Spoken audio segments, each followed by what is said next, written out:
Coco. Ako po. Si Coco. Ako po kami.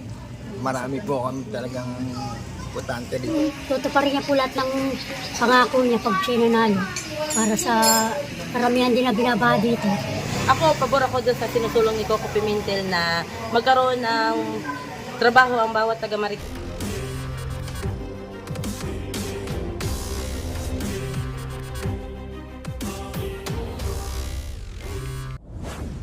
Po yung plano din niya po na magbigyan ng mas maraming trabaho yung mga taga Marikina. Magandang plano po ba ito at pabor kayo doon? Opo, mas maganda po yun. Hindi na tayo lalabas sa ibang city para magtrabaho. Opo, hindi na tayo maghanap sa iba. Mas maganda talaga dito na, taga Marikina, dito na lang din po magtatrabaho. Ako, pabor ako doon sa sinutulong ni Coco Pimentel na magkaroon ng trabaho ang bawat taga-Marikina kasi dahil nga ang iba sa atin, pares ko, isa akong kababaihan. Umaasa lang din ako sa asawa ko. Gusto ko rin magkaroon ng trabaho. Ang pagsasapate, pero kasi nawala na eh. Yan ang kilalang-kilala bilang Marikina. Pag sinabing taga-Marikina ka, kilala ka sa sapatos. Ngayon, pag sinabing Marikina, doon tayo bumabalik sa pagkabahay. Kaya malaking tulong yun sa mga taga-Marikina na may balik ang trabaho. Siyempre, pabor.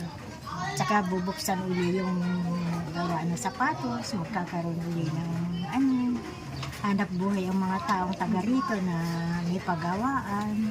Siyempre naman po, kasi unang-una, yun po talaga ang kinamulatan ko. Simula nung ano po ako, matuto po ako magsapatos. Yun na po yung kinabuhay ng pamilya ko. At yun na rin po ang sinimulan kong trabaho. Kaya hanggang ngayon, simula nung nag-pandemic po, nawalan po ako ng trabaho.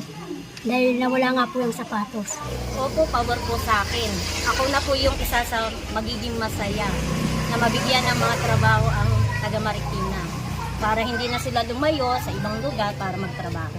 Opo, pabor naman po. Siyempre po, sino po naman po hindi ko gustuhin na magkaroon po ng magandang trabaho.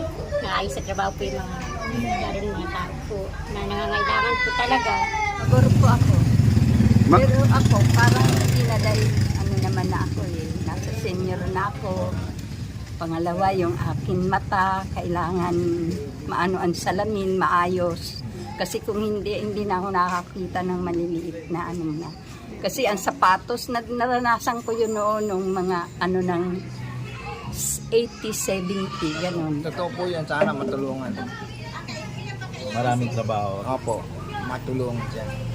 Oo naman, marami siyang matutulungan. Kung sakali po ba na bubuto kayo sa District 1 ng Marikina, sino pong napusuan yung congressman? Si Marcy Dinuro ba o si Coco Pimentel? Siyempre, si Coco Pimentel po kasi gusto ko po ng pagbabago dito sa Marikina. At alam po natin na si Mayor Marcy ay may mga naipapapag po dito na isa sa katuparan. Pero mas gusto po namin na mas higit pa na mapaunlad dito sa Marikina at mas gusto ko ng pagbabago. Gusto ko po si Coco Pimentel para po sa pagbabago sa Marikina. Sa akin ngayon, ang napupusuan ko si Senator Coco dahil nga subok naman na natin si Mayor Marcy. Bakit di natin subukan yung pagbabago? Sabi nga nila, kilos pagbabago. May nagtatanong, ano ba daw nagagawa ni Senator Coco Pimentel? Ang tanging sagot ko lang dun, bakit di natin subukan para makita natin kung ano magagawa ni Senator Coco Pimentel sa taga Marikina? Yun lang po.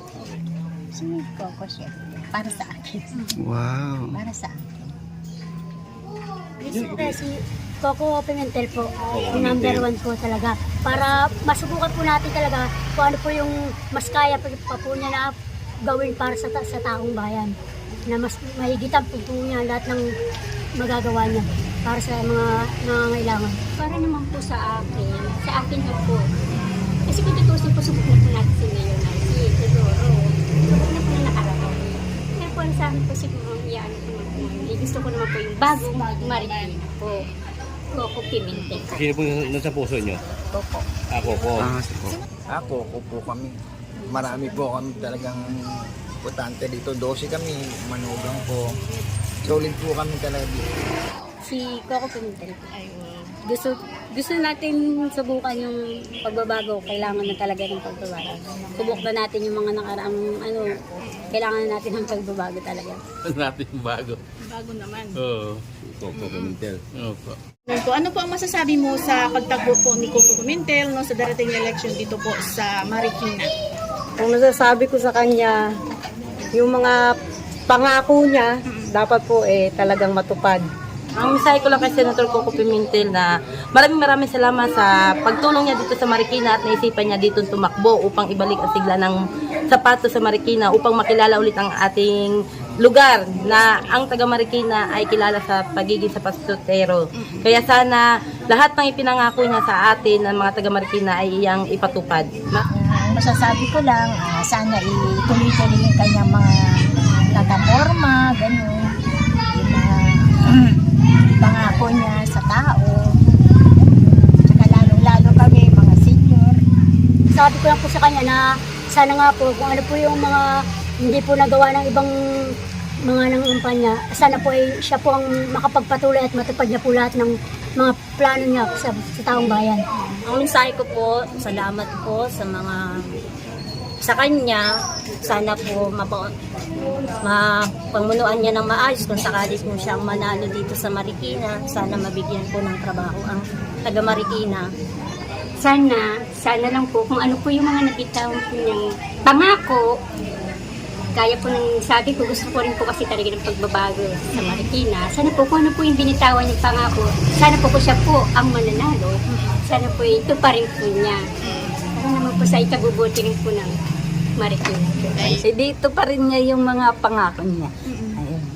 Sana po marami pong matulungan dito sa amin, lalo na sa pag nagbabaha, na maraming mga maraming basura po ayusin. Opo.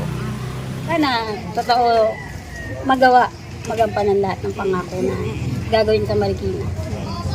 Congratulations na lang na sana yung lahat ng plano niya, matupad niya.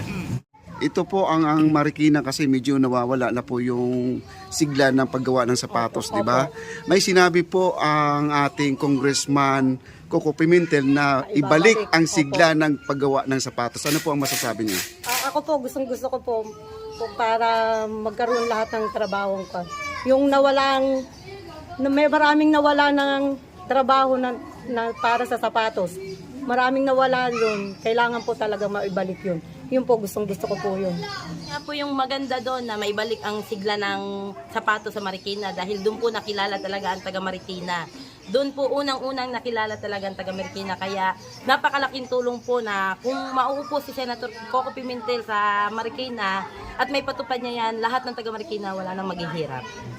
Saka kami mga senior dito, meron kami medical assistance. Buwan-buwan. Isang taon na kami ngayon na binibigyan kami ng gamot. Naman po, pabor na pabor po ako doon. Para po sa maraming tao na nawala ng trabaho dahil sa pandemic na nangyari. Gusto ko pong maibalik talaga yung sapatosan at mapasiglang muli para sa mga taong naghihirap dahil sa pagkawala ng sapatos. Pabor na pabor kasi yun po talaga yung trabaho dito sa Marikina. Gumagawa ng sapatos. Kaya sana po mapaunlad pa yung trabaho niya, pagawa ng sapatos. Para marami pong mabigyan ng trabaho. Naman din po, pabor din po naman. Siyempre, mas maganda naman po may balik po natin yung nawalang dati yung po ng sapatos ng Marikina. Sa akin po kasi talaga pabor naman po talaga sa akin. Opo, pabor din dahil kikita naman ang tao doon. Yung mga may gustong gumawa ng sapatos kasi ang mga iba, sa rugby, ayaw nang magpahid sila. Kasi yun ang mga Pero sa akin, kung kaya pa ng mata ko, maaaring makagawa pa ako. Opo, pabor po ako doon. Marami po siyang matutulungan na dating mga manggagawa ng sapatos kasi marami pong hindi na pong gumagawa na ang paggawa ng sapatos natigil yung iba. Kasi sa sobrang taas ng mga buwis. Subok na subok natin yung buwan sapatos ng Marikina. Mas maganda po kasi talagang matibay. Sana maibalik talaga. Dahil yung tibay talagang subok na. Sana maibalik po. Oo naman, marami kasing dating gumagawa talaga ng sapatos dito. Bata pa ako. Kasi may maliliit na maliliit na bahay-bahay lang. Oo nga. Nagsasapatos yan. Laking nawala ang industriya ng sapatos dito. Magandang araw po. Tatanong lang tayo, ano pong masasabi niyo sa sinasabi ni Coco Pimentel na bibigyan niya ng trabaho at ayusin niya yung baha rito sa Marikina? Ang masasabi ko maganda po ang layunin niya. gusto po talaga namin mawala yung baha. Tapos lalo na yung sa mga trabaho, no? Wala ganong trabaho dito sa Marikina. Ang gusto ko lang sana sabihin kay Senator Coco Pimentel, kung siya man ang mauupo ngayon bilang congressman, mapatupad niya yung sinasabi niyang mawala ang baha ng Marikina, kasi sa dami nang nangako sa Marikina na tatanggalin na yung baha, ni isa wala pa. O sabihin na natin na may taon na may bumabaha pero hindi nakalaliman. Sana mapagpatuloy niya yung kung ano yung nasimulan ng ibang mga kongresista na mapawala talaga ng tuluyan yung baha sa Marikina. Siyempre, pabor.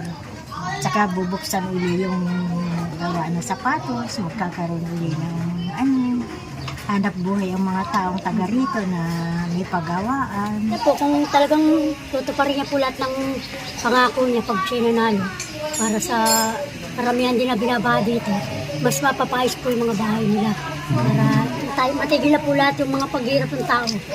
Sa akin po, sana mapatupad niya yung sinasabi niya na maayos yung baha. Magdagdag sila gumawa sila ng paraan na isang solusyon para maiwasan ang baha dito sa Marikina. Sabi niya na yung ayusin po niya yung baha para siyempre kung mawawala po yung baha sa ating, mawawala din pintakot sa atin. Eh, lalo may mga bata po na naapektuhan sa baha. Siyempre mas maganda na po yung mga salita po ni Coco Pimentel po ay maayos. So, Pabor po kami, gawa ng lagi nga kaming binabahay. Tama-tama lang yung yun ang namin, yun ang pinakaano dito talaga namin. Dahil pag bumaha, doon na lahat, hirap na kami.